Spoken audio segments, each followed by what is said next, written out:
semuanya, kami dari kelompok 1, kelas 12 IPS 3 hari ini akan menjelaskan tentang karakteristik kota-kota yang berada di daerah Jawa. Sebelumnya, perkenalkan dahulu, nama saya Aiko, absen 2. Saya akan menjelaskan tentang kota Yogyakarta. Yang pertama, ciri-cirinya, yaitu kota Yogyakarta mempunyai 9 ciri-ciri. Yang pertama, sudah lebih modern, maju di segala bidang, banyak gedung dan lahan parkir, mempunyai alun-alun kota yaitu alun-alun kidul, masyarakat lebih rasional, masyarakat heterogen dan lebih individualis, merupakan daerah istimewa, dan yang terakhir merupakan Gesellschaft, yaitu masyarakatnya berkelompok berdasarkan kriteria tertentu. Lalu selanjutnya ada klasifikasi kota Yogyakarta. Menurut klasifikasinya, kota Yogyakarta termasuk ke dalam 4 klasifikasi. Yang pertama, berdasarkan jumlah penduduk. Berdasarkan jumlah penduduknya, kota Yogyakarta termasuk ke dalam kota metropolitan dengan rentang jumlah penduduk di antara 1 juta hingga 5 juta jiwa. Lebih tepatnya sekitar 3 juta jiwa. Lalu yang kedua, mengikuti arah perkembangannya. Berdasarkan arah perkembangannya, kota Yogyakarta merupakan kota polis yang masih memiliki sifat agraris. Lalu ketiga, berdasarkan fungsinya, yaitu kota Yogyakarta merupakan kota pusat kebudayaan, terbukti dengan masih banyaknya budaya-budaya khas yang masih mengikat wisatawan lokal maupun asing. Dan yang terakhir, berdasarkan sejarahnya. Berdasarkan sejarahnya, kota Yogyakarta merupakan kota administrasi. Mengingat zaman dahulu, pada zaman Belanda, Yogyakarta merupakan ibu kota Indonesia sebelum Jakarta. Selanjutnya yang terakhir adalah struktur keruangan kota Yogyakarta. Pola pemukiman Yogyakarta sangat beragam, mengikuti topografi di daerah sekitarnya, seperti Gunung Sewu yang merupakan daerah kars, sehingga pola pemukimannya adalah menyebar. Lalu di kaki Gunung Merapi, pola pemukimannya adalah mengelompok dan menyebar, sedangkan di dekat jalan raya, sungai, dan pantai, pola pemukimannya adalah memanjang. Saya Adinda Suheni akan menjelaskan tentang kota Surabaya. Kota Surabaya yang secara resmi berdiri sejak tahun 1293 terkenal sebagai kota pelabuhan yang secara tidak langsung mengantarkan Surabaya sebagai kota perdagangan dan jasa, serta merupakan jalur strategis yang menghubungkan regional di tengah dan timur Indonesia. Secara geografis, kota Surabaya berada di 7 derajat lintang selatan dan 112 bujur timur. Sebagian besar wilayah kota Surabaya merupakan dataran rendah dengan ketinggian 3-6 meter di atas permukaan laut. Pada sebelah selatan merupakan kondisi berbukit dengan ketinggian 25-50 meter di atas permukaan laut. Luas wilayah kota Surabaya lebih dari 52,87 dengan 63,45% dari luas total wilayah merupakan daratan dan selebihnya di sekitar 36,55% merupakan wilayah laut yang dikelola oleh pemerintah kota Surabaya. Secara administratif, wilayah kota Surabaya juga terbagi menjadi 5 kota, terdiri 31 kecamatan, 163 kelurahan. Dengan batas-batas wilayah kota Surabaya adalah utara berbatasan dengan Selat Madura, sebelah selatan berbatasan dengan Kabupaten Sidoarjo, sebelah timur dibatasi Selat Madura, dan sebelah barat dibatasi dengan Kabupaten Gresik. Ciri khas dari kota Surabaya adalah patung Sura dan Baya.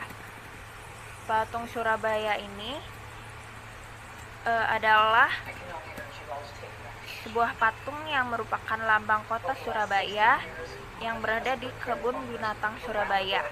Patung ini terinspirasi dari nama kota Surabaya. Sura itu artinya hiu dan Baya itu buaya. Nah, selanjutnya ada Monumen Tugu Pahlawan. Nah, Monumen Tugu Pahlawan ini untuk memperingati peristiwa pertempuran 10 Agustus November di Surabaya. Perkenalkan, nama saya Asyifa Zahrani. Saya akan menjelaskan mengenai Kota Bandung. Kota Bandung adalah kota metropolitan terbesar di Provinsi Jawa Barat, sekaligus menjadi ibu kota provinsi tersebut. Kota ini terletak 140 km sebelah tenggara Jakarta dan merupakan kota terbesar di wilayah Pulau Jawa bagian selatan. Sedangkan wilayah Bandung Raya atau wilayah metropolitan Bandung merupakan metropolitan terbesar ketiga di Indonesia setelah Jabodetabek dan Gerbang Kertosusilo. Di kota ini tercatat berbagai sejarah penting, di antaranya sebagai tempat berdirinya sebuah perguruan tinggi teknik pertama di Indonesia atau yang kita kenal dengan ITB, lokasi ajang pertempuran pada masa kemerdekaan, serta pernah menjadi tempat berlangsungnya konferensi Asia Afrika pada tahun 1955. Pada tahun 1990, kota Bandung terpilih sebagai salah satu kota paling aman di dunia berdasarkan survei majalah Time. Pada awalnya, kota Bandung sekitarnya secara tradisional merupakan kawasan pertanian. Namun, seiring berkembangnya laju urbanisasi menjadikan lahan pertanian menjadi kawasan perumahan, lalu kemudian berkembang menjadi kawasan industri dan bisnis. Sesuai dengan transformasi ekonomi kota umumnya, sektor perdagangan dan jasa saat ini memainkan peranan penting akan pertumbuhan ekonomi kota ini.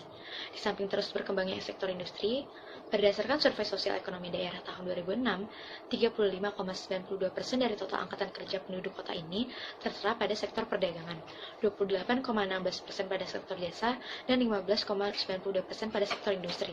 Sedangkan sektor pertanian hanya menyerap 0,82%, sementara sisanya 19,18% pada sektor angkatan, bangunan, keuangan, dan lainnya. Yang menjadi pendapatan asli daerah Kota Bandung masih didominasi dari penerimaan hasil pajak daerah dan retribusi daerah. Sedangkan dari hasil perusahaan milik daerah atau hasil pengelolaan kekayaan daerah masih belum sesuai dengan realisasi. Kota Bandung merupakan kota terpadat di Jawa Barat, di mana penduduknya didominasi oleh etnis Sunda. Sedangkan etnis Jawa merupakan penduduk minoritas terbesar di kota ini. Saat ini, Kota Bandung mempunyai jumlah penduduk lebih dari 2,395 juta jiwa. Hasil penelitian menunjukkan bahwa perkembangan sektor uang kota Bandung sangat dipengaruhi oleh faktor-faktor internalnya. Contohnya seperti pesatnya pertumbuhan penduduk dan berkembangnya wilayah industri yang memacu perkembangan aktivitas lain, dan juga faktor eksternal seperti urbanisasi dan pertumbuhan penduduk sebagai akibat dari daya tarik kota. Sekian penjelasan mengenai Kota Bandung yang dapat saya sampaikan. Kurang lebihnya mohon maaf. Terima kasih. Semarang. Semarang adalah kota metropolitan terbesar kelima di Indonesia. Semarang memiliki 1,7 juta jiwa penduduk dan saat siang hari bisa mencapai 2 juta jiwa. Luas totalnya ada 373,70 km kuadrat. Kota Semarang memiliki ketinggian 2 meter bawah permukaan laut hingga 340 meter di atas permukaan laut, dengan kemiringan lereng 0% sampai dengan 45%. Kota Semarang merupakan kota yang memiliki kondisi topografi yang unik, berupa wilayah dataran rendah yang sempit, dan wilayah perbukitan yang memanjang dari sisi barat hingga sisi timur kota Semarang. Kota Semarang sendiri adalah ibu kota Provinsi Jawa Tengah. Dengan ini, kota Semarang termasuk ke dalam kota besar. Selain sebagai pusat pemerintahan Provinsi Jawa Tengah dan kota media Semarang, kota Semarang juga merupakan pusat perdagangan dan bisnis yang termasuk dalam kawasan yang strategis untuk perekonomian. PDRB Kota Semarang atas dasar harga mencapai angka 54,38 triliun. Kini Kota Semarang memiliki 30 gedung dengan ketinggian minimal 12 lantai dan 75 gedung dengan tinggi 7 sampai 11 lantai. Selain itu, Semarang juga merupakan kota wisata. Ada banyak pariwisata di sana, mulai dari wisata alam hingga wisata sejarah. Kota Semarang juga memiliki tingkat pendidikan yang baik, mengingat ada 6 universitas yang masuk ke dalam 100 universitas terbaik Indonesia di sana. Tingkat pendidikan yang baik ini semakin menambah cita kota Semarang. Dari segi pembangunannya, sangat mungkin bagi kota Semarang untuk berkembang menjadi kota dengan perekonomian, pariwisata, dan pendidikan yang baik. Hal tersebut dapat membantu pembangunan kota Semarang karena masyarakatnya yang semakin sejahtera dan menarik minat banyak orang, baik untuk berwisata, membuat usaha, maupun untuk meneruskan pendidikan. Nama saya Nanti. Hari ini saya akan menjelaskan tentang Jakarta. Jakarta merupakan kota dikarenakan Jakarta memenuhi ciri-ciri sebagai kota, yaitu heterogen, individualis, modern, memiliki mata pencaharian barang dan jasa, serta memiliki kepadatan penduduk yang cukup tinggi. Menurut klasifikasinya, Jakarta merupakan kota megapolitan karena memiliki jumlah penduduk lebih dari 5 juta jiwa, yaitu sekitar 9 juta jiwa. Karena Jakarta merupakan ibu kota, Jakarta termasuk dalam kota megalopolis dan berfungsi sebagai kota pusat pemerintahan. Selain itu, menurut strukturnya, Jakarta merupakan inti kota, dikarenakan Jakarta sebagai ibu kota dan menjadi zona pusat kegiatan daerah. Jakarta merupakan Central Business District, yaitu di mana semua kegiatan ekonomi berpusat di Jakarta. Halo, saya Aurum Diva Putri dari kelas 12 IPS 3 nomor absen 6. Di sini saya akan menjelaskan mengenai Kota Malang.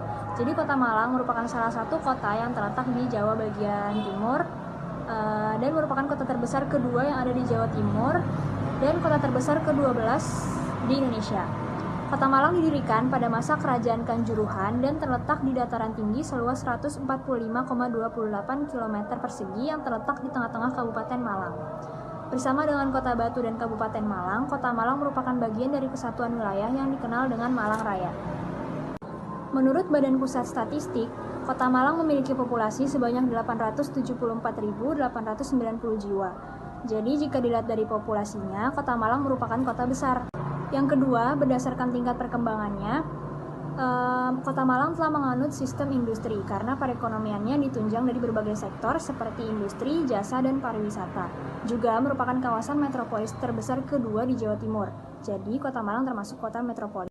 Jika dilihat dari fungsinya, Kota Malang termasuk ke dalam kota perdagangan. Karena sektor ekonomi terbesar di Kota Malang merupakan perdagangan karena dapat dilihat dari salah satu perusahaan rokok terkenalnya, yaitu perusahaan rokok Bentul. Sekian penjelasan dari kelompok kami. Wassalamualaikum warahmatullahi wabarakatuh.